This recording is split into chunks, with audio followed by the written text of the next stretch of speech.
Nós saudamos a todos que participam conosco com a paz do Senhor Jesus. Nós estamos no programa Israel e a Igreja. Já falamos abundantemente sobre Israel e a Igreja, as profecias do Senhor Jesus, a volta do Senhor Jesus envolvendo Israel com sinais para a Igreja. Falamos também sobre a fundamentação de que o Senhor Jesus, na sua volta, evidentemente, virá antes da grande tribulação. Isso foi visto nas 70 semanas de Daniel. E hoje, a partir de hoje, em alguns próximos episódios, nós vamos falar sobre o comentário do apóstolo Paulo, o maior doutrinador da Igreja, a respeito de Israel e a Igreja. Iniciando, o apóstolo Paulo, ele vai fazer o comentário sobre a rejeição de Israel. Então, Deus que elegeu o seu povo, então o rejeitou. Como ocorreu esse plano de Deus? Nós vamos então, eu vou ler o texto que está na carta aos Romanos. Tudo isso que o apóstolo Paulo fala está na carta aos Romanos, do capítulo 9 ao 11.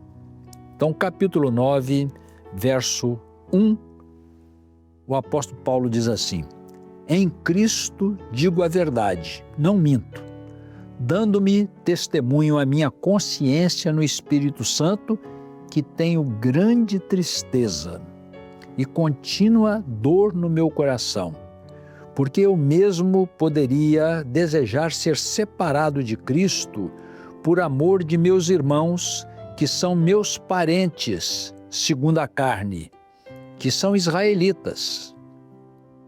Uma pequena pausa antes de continuar a leitura do texto. O apóstolo Paulo, ele vai enfatizar que tudo que Deus fez envolve Israel. Toda a base está em Israel. E quando Jesus veio como homem, morreu e ressuscitou e fez a nova aliança, foi em primeiro lugar com Israel. Israel foi que não aceitou Jesus como o seu Messias, ou como o Messias.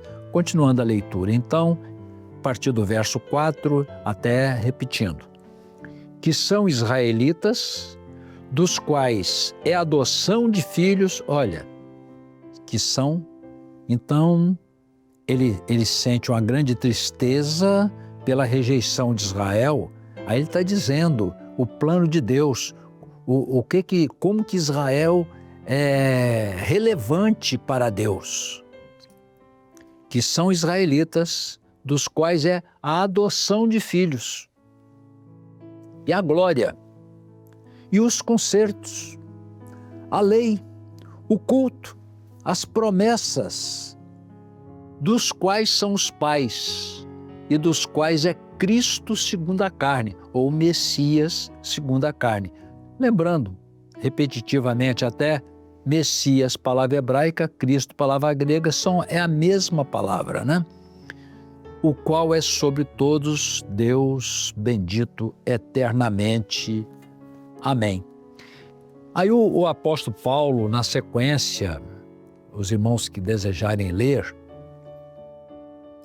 ele faz a seguinte pergunta: então, Deus que preparou isso tudo, preparou um povo todo, claro que preparou esse povo para trazer o Senhor Jesus, não é?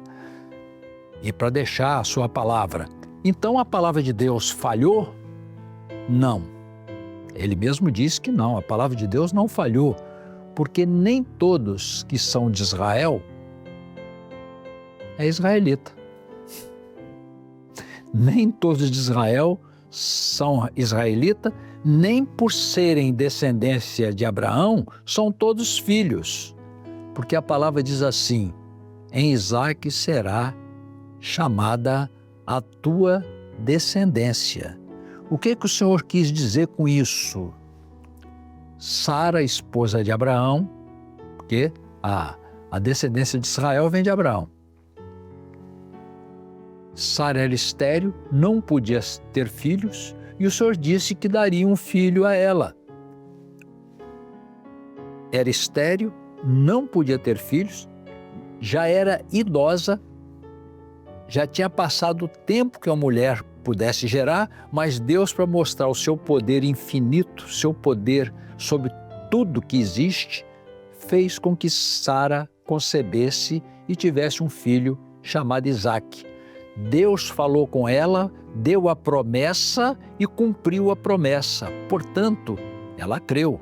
Isaque é filho da promessa de Deus, ou seja, Isaque é um milagre. E de Isaque descendeu todo o povo de Israel. Mas Paulo está dizendo que o verdadeiro israelita é aquele que é descendente de Isaque, ou melhor, é participante do milagre. Porque a obra de Deus no coração do homem é um milagre. Não basta ser descendente consanguínea, não basta ser de pai para filho. É preciso que também receba e que detenha o milagre da bênção de Deus. Então, o verdadeiro israelita é aquele que é segundo a fé de Abraão. Aliás, o Senhor disse a Abraão que ele seria pai de muitas nações. Portanto, mesmo que não seja descendência física, são descendentes de Abraão ou de Israel, aqueles que são da mesma fé de Abraão. Então, nós que aceitamos o Senhor Jesus, pela fé, nós somos reputados por filhos de Abraão e, portanto, pertencente à promessa. E de outro lado, Israel, que é descendente físico, se não tiver a fé de Abraão, não são reputados como descendência segundo a profecia. Segundo a profecia. Por isso que na obra de Deus, o apóstolo Paulo diz, nem por serem descendência de Abraão, são todos filhos, porque em Isaque será chamada a sua descendência. Portanto, a obra de Deus se desenvolve no milagre na vida de cada um. E Deus, para mostrar ainda a sua presciência e também os fatores proféticos da sua obra, porque o olhar de Deus está sobre aqueles que andam segundo Deus. Ele, antes que os filhos de Isaque nascessem, Esaú e Jacó, o Senhor disse, o maior servirá o menor. E realmente, Jacó, vou voltar um pouquinho, Esaú era o primogênito, sobre o primogênito estava a herança física e a herança espiritual. A herança física tudo bem, já era, mas a herança espiritual precisa ser segundo as coisas espirituais. E Esaú se misturou com a terra de Canaã, percorrendo os caminhos com o povo cananeu, casou com 2 mulheres cananeias, absorveu os costumes dos cananeus. Enquanto isso, Jacó permaneceu pelas redondezas da casa e absorveu os ensinamentos dos seus pais segundo Deus. E Deus, na hora de escolher, ele escolhe Jacó. Eu vou deixar essa história para outro momento. Mas então, o que prevaleceu foi o gene espiritual e não o gene carnal. Esaú foi rejeitado e Jacó foi escolhido porque havia no seu coração a fé e os ensinamentos dos seus pais, o seu caminho segundo Deus.